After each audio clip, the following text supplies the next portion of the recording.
Senator Elizabeth Warren.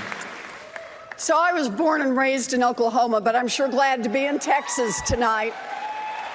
All three of my brothers served in military bases here in Texas. That was their ticket to the middle class. Me, I got my big opportunity about a half mile down the road from here at the University of Houston, back when it cost $50 a semester. For a price that I could pay for on a part-time waitressing job, I got to finish my 4-year degree and I became a special needs teacher. And after law school, my first big job was back here in Houston. By then, I had 2 little kids. And when childcare nearly brought me down, my Aunt Bee moved in and saved us all. The paths to America's middle class have gotten a lot smaller and a lot narrower. Today, service members are preyed upon by predatory lenders. Students are crushed by debt, and families cannot afford childcare. I know what's broken, I know how to fix it, and I'm going to lead the fight to get it done.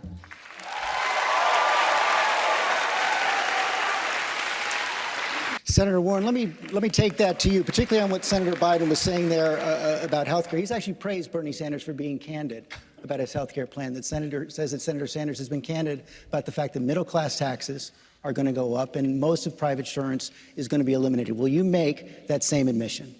So let's be clear about health care, and let's actually start where Vice President did. We all owe a huge debt to President Obama, who fundamentally transformed health care in America and committed this country to health care for every human being. And now the question is, how best can we improve on it? And I believe the best way we can do that is we make sure that everybody gets covered by health care at the lowest possible cost. How do we pay for it? We pay for it. Those at the very top, the richest individuals and the biggest corporations, are going to pay more. And middle-class families are going to pay less. That's how this is going to work. Direct question. You said middle-class families are going to pay less, but will middle-class taxes go up to pay for the program? I know you believe that the deductibles and the premiums will go down. Will middle-class taxes go up? Will private insurance be eliminated? Look, what families have to deal with is cost, total cost. That's what they have to deal with. And understand, families are paying for their health care today. Families pay every time an insurance company says, sorry, you can't see that specialist. Every time an insurance company says, sorry, that doctor is out of network. Sorry, we are not covering that prescription. Families are paying every time they don't get a prescription filled because they can't pay for it. They don't have a lump checked out because they can't afford the copay. What we're talking about here is what's going to happen in families' pockets, what's going to happen in their budgets. And the answer is on Medicare for All. Costs are going to go up for wealthier individuals, and costs are going to go up for giant corporations.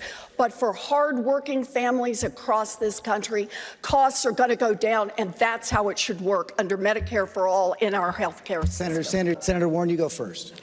So let's be clear. I've actually never met anybody who likes their health insurance company. I've met people who like their doctors.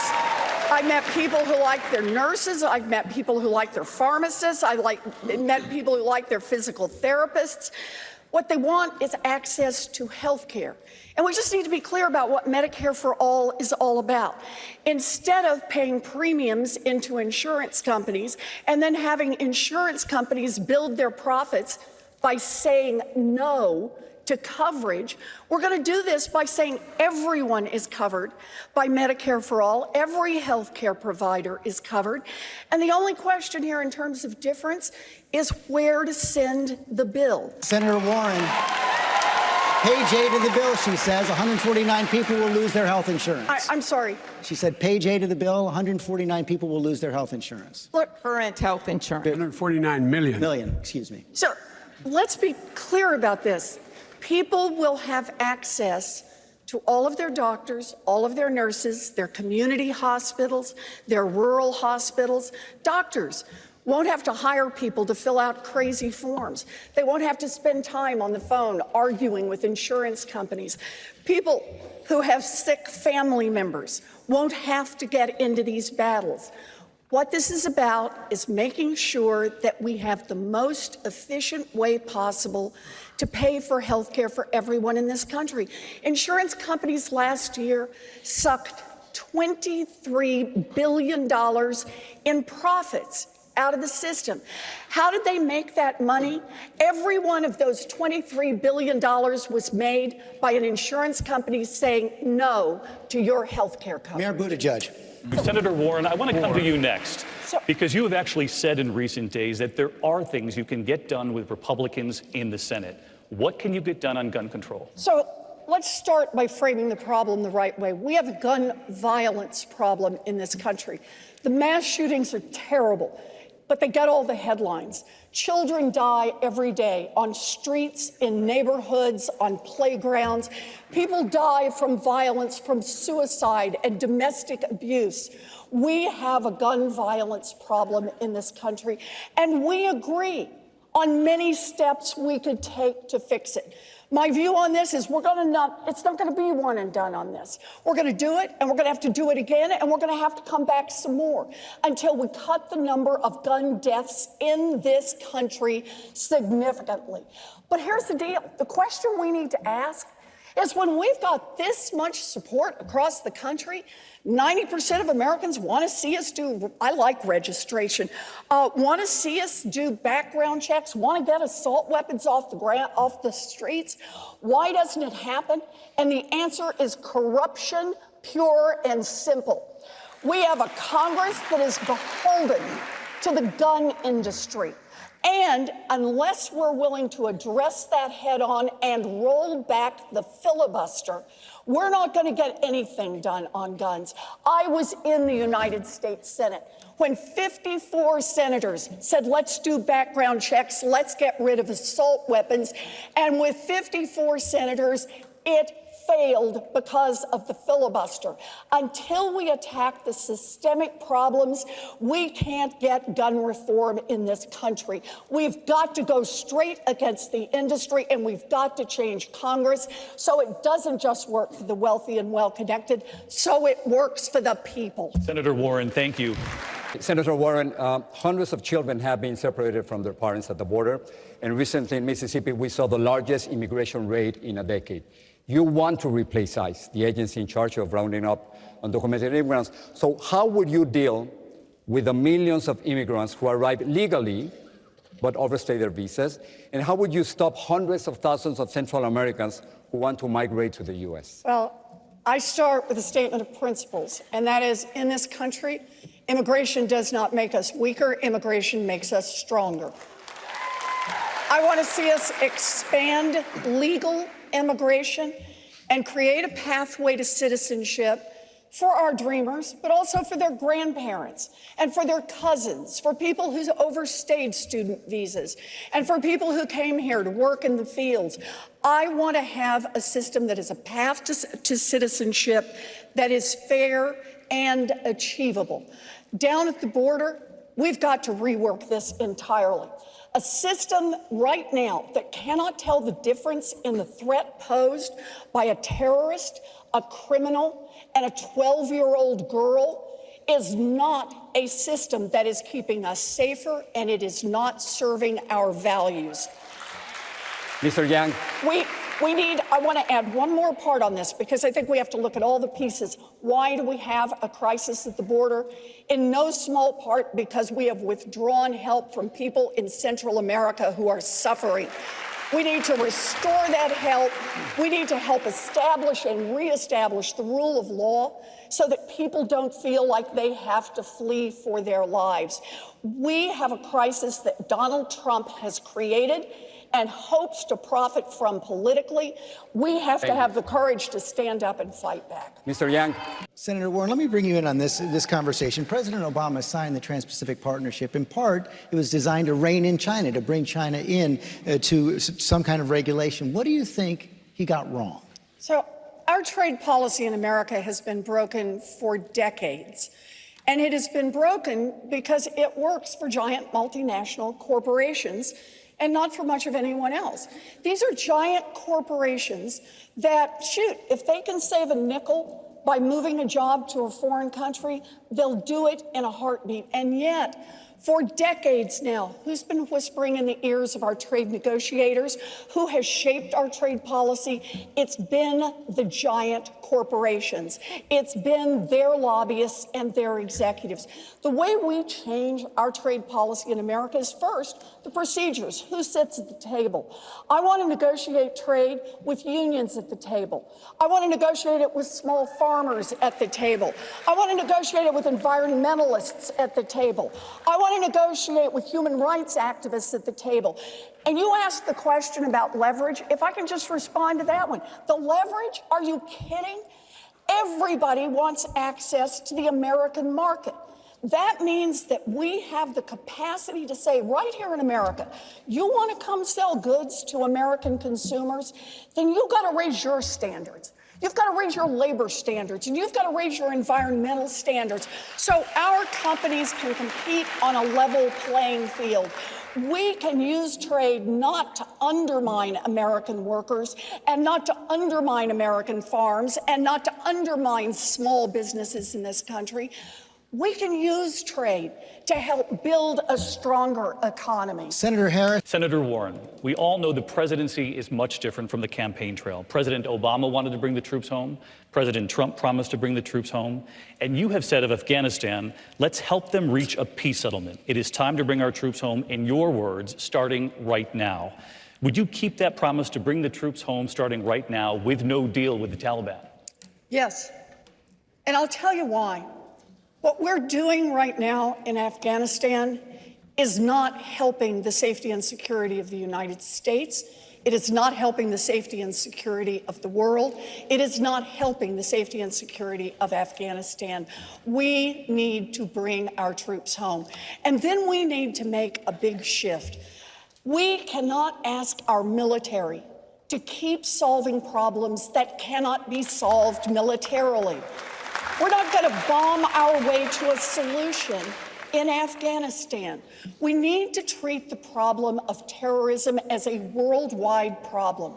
And that means we need to be working with all of our allies, our European allies, our Canadian allies, our Asian allies, our allies in Africa and in South America. We need to work together to root out terrorism. It means using all of our tools. It means economic investment. It means expanding our diplomatic efforts instead of hollowing out the State Department and deliberately making it so we have no eyes and ears in many of these countries. We need a foreign policy that is about our security and about leading on our values. Senator Warren, a quick follow on that, because top U.S. leaders, military leaders on the ground in Afghanistan told me you can't do it without a deal with the Taliban. You just said you would.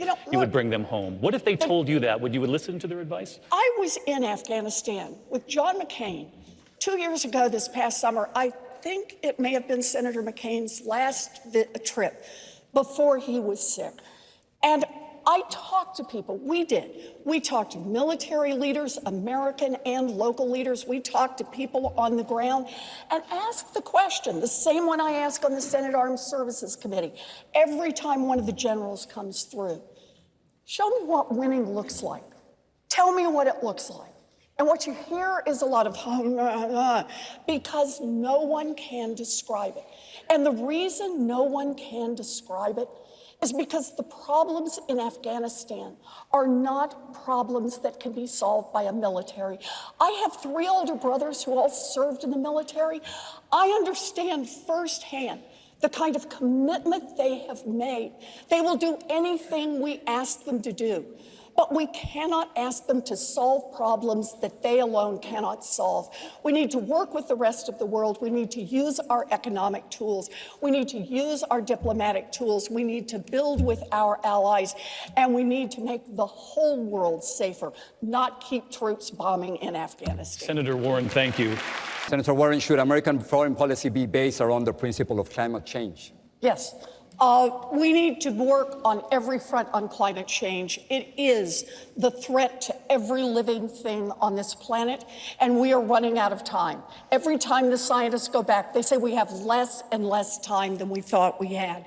But that means we've got to use all the tools. One of the tools we need to use are our regulatory tools.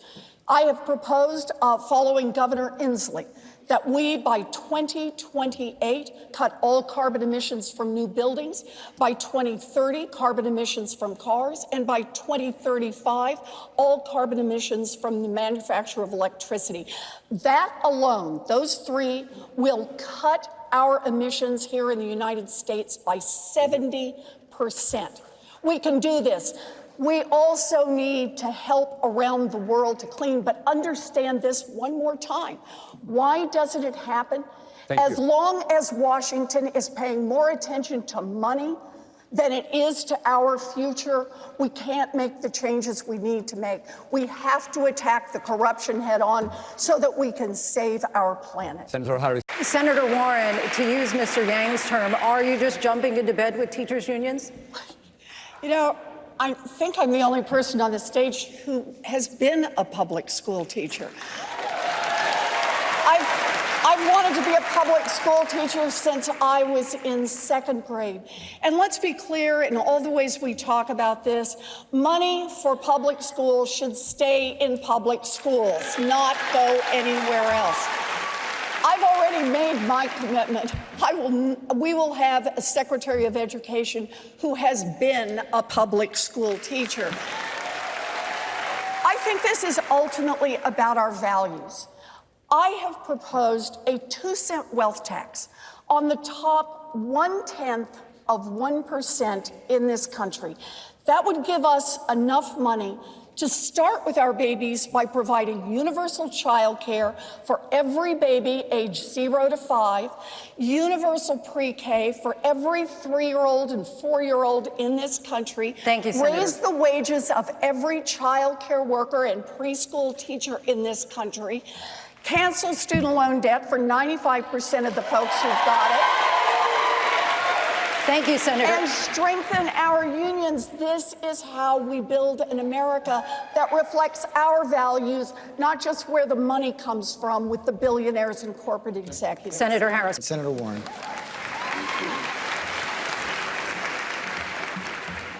I mentioned earlier, I've known what I wanted to be since second grade. I wanted to be a public school teacher. And I invested early. I used to line my dollies up and teach school. I had a reputation for being tough but fair. By the time I graduated from high school, my family didn't have money for a college application, much less to send me off to 4 years at a university. And my story, like a lot of stories, has a lot of twists and turns. Got a scholarship, and then at 19, got married, dropped out of school, took a minimum wage job, thought my dream was over. I got a chance down the road at the University of Houston. And I made it as a special needs teacher. I still remember that first year as a special needs teacher. I could tell you what those babies looked like. I had 4 to 6-year-olds. But at the end of that first year, I was visibly pregnant. And back in the day, that meant that the principal said to me, wished me luck, and hired someone else for the job. So there I am. I'm at home, I got a baby, I can't have a job. What am I gonna do? Here's resilience. I said, I'll go to law school. And the consequence was, I practiced law for about 45 minutes, and then went back to my first love, which is teaching. But it let me get into fights, it gave me new tools, and the reason I'm standing here today is because I got back up, I fought back, I know what's broken, I want to be in the fight to fix it in America. Thank you, That's why I'm Senator. here.